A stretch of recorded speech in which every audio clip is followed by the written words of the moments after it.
భీమవరం అనే ఒక అందమైన చిన్న పల్లెటూరు గ్రామం ఉంటుంది. ఆ పల్లెటూరు గ్రామంలో ఒక వింతకరమైన నక్క మనిషి ఉండేవాడు. ఈ నక్క మనిషి ఎలా అంటే ఇతడు పేదవాడు కాదు.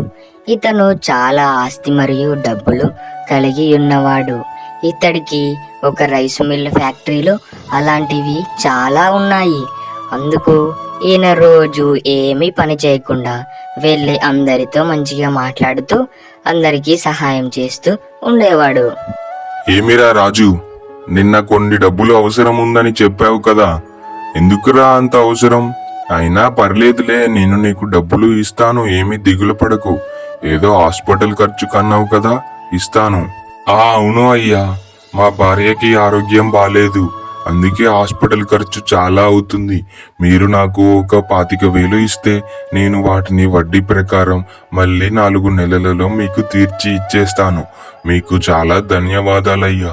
మీరు డబ్బులు ఇవ్వడం వల్లే నేను ఈరోజు మందులు కొనడానికి సలహాలు ఉన్నాయి. అందుకే నేను మీకు కృతజ్ఞతలు చెప్పుకుంటాను. అలాగే మిమ్మల్ని ఇబ్బంది పెట్టకుండా మీ డబ్బులు మీకు తిరిగి ఇచ్చేస్తాను. ఏమిరా శేఖర్, రైస్ మిల్ సరిగ్గా చూసుకుంటున్నావా?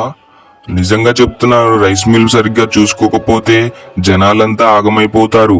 ఎందుకంటే వాళ్ళు తినడానికి తిండి కోసం మన దగ్గరికి వస్తున్నారు. అందుకే మన ఫ్యాక్టరీని మంచిగా చూసుకోవాలి. ఆ బాధ్యత మొత్తం నీకు ఇచ్చేస్తాను. నువ్వు మన ఫ్యాక్టరీని మంచిగా చూసుకో, అలాగే నీకు నెల నెల డబ్బులు ఇస్తాను.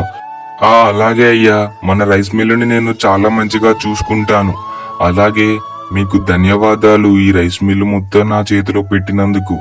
నేను మన రైస్ మిల్ని సరిగ్గా చూసుకుంటూ మంచిగా వచ్చే జనాలకి మిల్లులో బియ్యాన్ని మంచిగా పట్టిస్తూ నేను చూసుకుంటాను.